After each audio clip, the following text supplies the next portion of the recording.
Oh, sorry, I was a bit distracted. You want to know why focus and consistency feel like your worst enemy? Well, they're actually not. What's working against you is what you choose to focus on. See, we spend so much time on things that won't matter a year from now, and somehow the things that would change our future get pushed to the side. And I always say this, all you really have is right now, this very moment.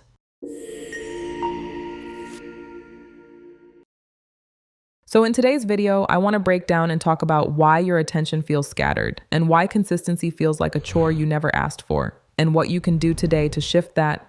Let's talk. So why does it feel like focusing is this annoying chore, right? It's because your brain wants the quickest hit of excitement, not the long-term stuff. We're wired to chase whatever gives us instant stimulation, not the emails, not the studying, not the business you said you were going to start next month, next week, or even tomorrow. And speaking of tomorrow, be honest, how many times have you said, I'll do it tomorrow or I'll do it later? Right, that's the trap. Because when you say later, your brain hears, it isn't that important. But when you say, I'll do it now, even out loud, your brain treats it like a command. It's not magic. It's just your mind responding to you taking yourself seriously. And no, you're not lazy. Most of the time, your body is asking for rest, but your goals are asking for commitment. Two very different things. And here's the thing. We all get the same 24 hours in a day. Let's break that down really quick and what that can look like. 8 hours of sleep, about 8 to 9 hours working or at school. Now you're left with possibly 4 to 7 hours depending on your everyday schedule. That small window that's open and available, that's certainly the time to dedicate something you're supposed to be focusing on. You don't have to accomplish everything all in one shot. You can practice doing something little by little. Each small step still matters. You just have to give your goals some time, even an hour, even 30 minutes, just something.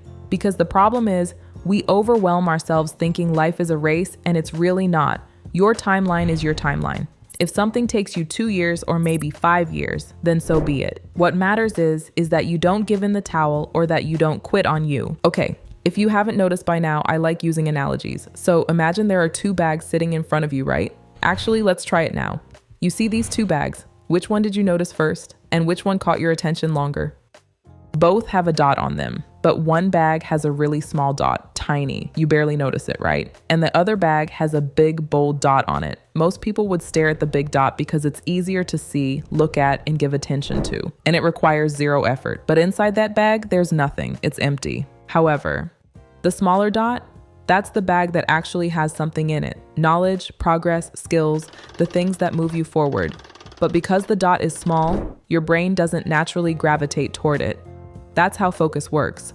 The entertaining stuff steals your attention, but the meaningful stuff requires intention. So next time you catch yourself scrolling on your phone for hours and hours, or doing something that's feeding your brain dopamine, but not your future, ask yourself, is this feeding me? Is this helping me a year from now? Is this teaching me something? What does this actually do for me? Those questions snap you back into the present. Oh, and you're probably wondering, what is dopamine, right? Well, dopamine is a chemical in your brain that helps control how you feel, move, and stay motivated. It acts like a message sender that tells your brain when something feels good, helps you focus, and helps you learn from rewards. Which means sometimes our brains get overloaded with tiny hits of excitement, like constant scrolling, notifications, or jumping from one task to another, so it feels like our focus gets cloudy. A gentle way to cleanse your dopamine is to give your brain a break from quick, high-stimulating habits and switch to slower, calmer activities for a little while. Things like taking a short walk, doing something with your hands, tidying your space, or meditating, doing yoga, or even working out, or simply sitting quietly without your phone helps your mind reset. You can actually limit your screen time on your phone. There's a focus and screen limit section in your settings. So here's a little trick I actually do. I go on my phone settings, then I go to screen time, then I go to the icon that says app limits, then I go and set limits or downtime. I set it for 2 hours a day because really that's all I need for the day so that I can truly focus on what I need to do. And these are settings for iPhones now. If you have an Android, open settings, tap digital well-being and parental controls, choose dashboard, select the app you want to limit, tap app timer, set the daily time allowed, and confirm your limit. I use these tools to cut distractions because even though you can dismiss the reminders or turn them off, it's still a friendly reminder to stop your screen time usage, and it also shows you your daily screen time use, so keep that in mind. So, It's less about removing dopamine and more about giving your brain room to chill so your natural focus can come back. Now let's talk about consistency. And yeah, it feels uncomfortable because it's not your default. Consistency requires repeating something even when you're not in the mood, and nobody wakes up every day excited to do the same task. That's normal. But here's how I want you to look at it. Once again, you're only given 24 hours. Let's pretend you were only given 2 hours though, right? To make something happen. Suddenly you'd move different, right? So let me give you another analogy. Yes, I know, I'm predictable at this point. Imagine there's a clear box, and inside that box is a bag filled with money. You want the bag, obviously, but to get to it, you have to unlock the box first. You finally get the box open. Great. But the bag itself is still tied up. You still have to open it. That's what goals feel like.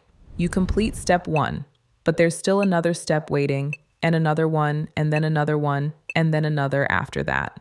You don't stop when you start something. You stop when you finish it, and even then, you still maintain the mindset you built along the way. You know, you can achieve anything you actually give attention to. Your brain listens to you. It really does. Your actions follow your thoughts. What you repeatedly do becomes who you're slowly becoming. So when you catch yourself drifting, tell yourself, if this is something I have to do, then let me just do it. Not in perfection, not in a rush, but just simply doing it in that moment. And honestly, pray about it. I pray about literally everything.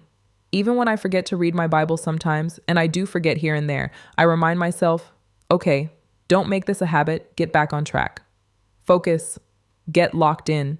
It's the same with any goal. Can I just share with you a few scriptures that help me when I need to get back on track? Galatians 6:9. Let us not become weary in doing good, for at the proper time we will reap a harvest if we do not give up. Philippians 3:14. I press on toward the goal for the prize and for focus.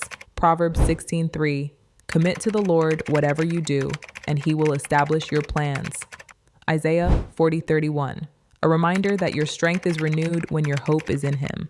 Try to apply these scriptures to your daily life. Let them guide your mindset and even give you some hope. Okay, I hope something in this message helped you today. I really do. Even if it was just one word that shifted something in you, that's enough. Keep going, stay consistent, and don't underestimate what you can build or achieve when you actually give yourself a chance. And remember, your mind isn't limited. The time is. I'll see you in the next video.